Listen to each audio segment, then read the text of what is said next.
And welcome back to LTF. Before we get into this, disclaimer, this is not the same shirt I've been wearing for 3 days. The past 2 or 3 videos that we have, we're all wearing the same clothes, we're filming it in the same day, just to get that out of the way. But we have another playoff matchup breakdown by Logan. Take it away, Logan. Alright, thank you, Levi. First, we have, let's start off by talking about the Ravens and Bengals past games. In about start of the season, towards the start, I think it's week 6, I believe, the Ravens and Bengals faced off, and it was a Ravens home game, and I feel like that might have provided a bit of a kind of an advantage, and the Ravens were able to pull off the victory, 19-17. Against the Cincinnati Bengals. And then week 18, this past week, the Ravens played in Paycor Stadium, and they lost 27-16 against the Bengals. I feel like that crowd atmosphere has really provided the win for the Bengals. And next week, they're actually going to be playing in Paycor yet again. And on Sunday at 8:15. Let's start by talking about the Baltimore Ravens depth chart.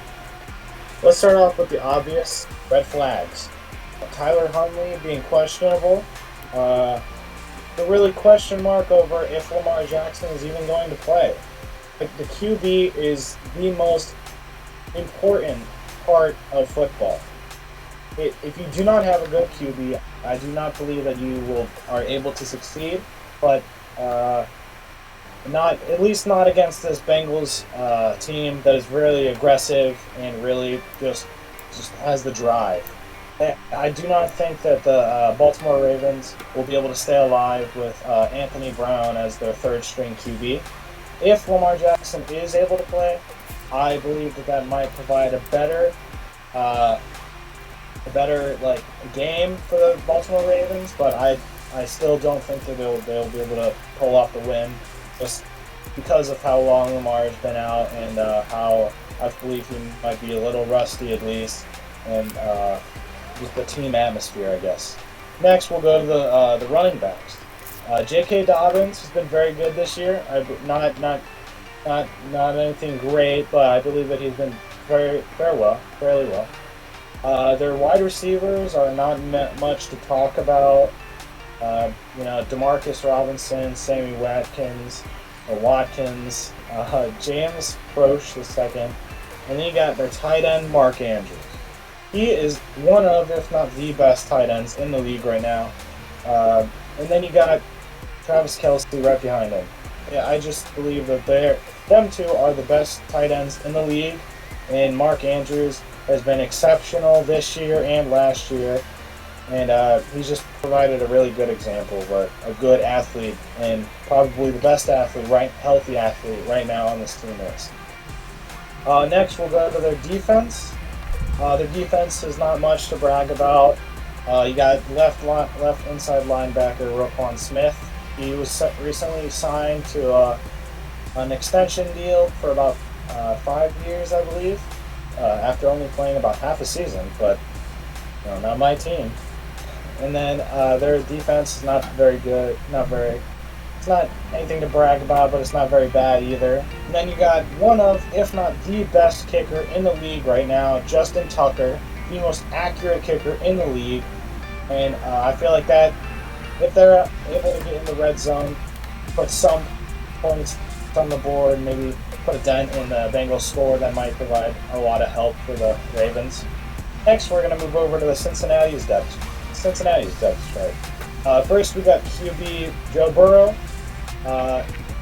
He is one of the best QBs that I've watched just ever. I believe that he's just very well. He can think really quickly. He's able to get the ball out usually fairly well. And I feel like he'll be able to just really run over this Ravens defense. And then you got the running back, Joe Mixon and Samaje Perine. I probably just butchered that name, but both of these exceptional running backs have been able to do just wonders, get kind of lead the team, kind of just push them forward, literally. And they've just been very well this season. And then you got their amazing wide receivers in Jamar Chase, T. Higgins, and Tyler Boyd. They've just been just exceptional this year. I feel like they've all really contributed to the Bengals' success. And then you got their tight end, Hayden Hurst, not the greatest, not the best. He's all right. He's just there. But you can always rely on him, kind of get that little extra push. And then you got their defense. They're not great. They're not bad, but they're still they're very good. You got Sam Hubbard, Eli Apple, Logan Wilson, and Von Bell. I feel like those are all just very good players on the Bengals defense. And you got their kicker, Evan McPherson, who won the AFC Championship for them, propelling them into the Super Bowl last year. And that was something great to have, just like Justin Tucker. I feel like he's going to be a very good kicker, face-off, and it should be a very good game. But I feel like the Bengals, just being at home in Paycor, having really more healthy players than the Ravens, Lamar Jackson not being in, it's just all these bad things for the Ravens stacked on top of one another. And I just don't think that they'll be able to get through this really tough game for them. And if they are able to beat them, then they don't have any easier game. They have to probably play the Bills, and I feel like they are probably one of the best teams in the league right now, and will probably be in the Super Bowl. But I really don't see the Ravens going any farther than this wild card round, and that's that. All right, a few questions for you, Logan. Assuming that Lamar Jackson is not playing, who on the offense for the Ravens is going to have to step up? What? Assuming that Lamar Jackson is not playing... Probably their third string... Wait, go ahead, sorry. What? If Lamar Jackson is not playing, I feel like the third string Anthony Brown is really going to have to step up in the QB position. I don't know if Tyler Huntley is playing or not. That's really just a question mark up in the air. If Tyler Huntley is able to play, I feel like that might provide a little bit more effort into the into the Ravens just game.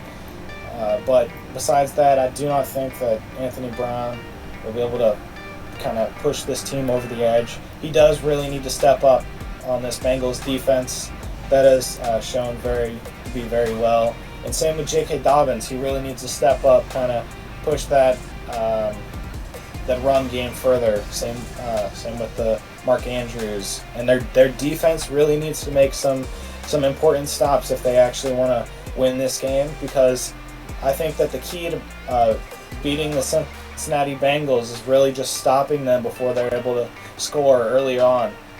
So that you really have to make them earn their scores, or even just stop them and try to wear them out early. Alright, last question for you. Kind of an off-topic one, but since we're on the topic of Lamar Jackson, do you think that this could be his last game as a Raven? Yeah, I do believe this might be one of Lamar Jackson's last games. If the Ravens are not able to find a solution or come to an agreement with Lamar Jackson this offseason, I feel like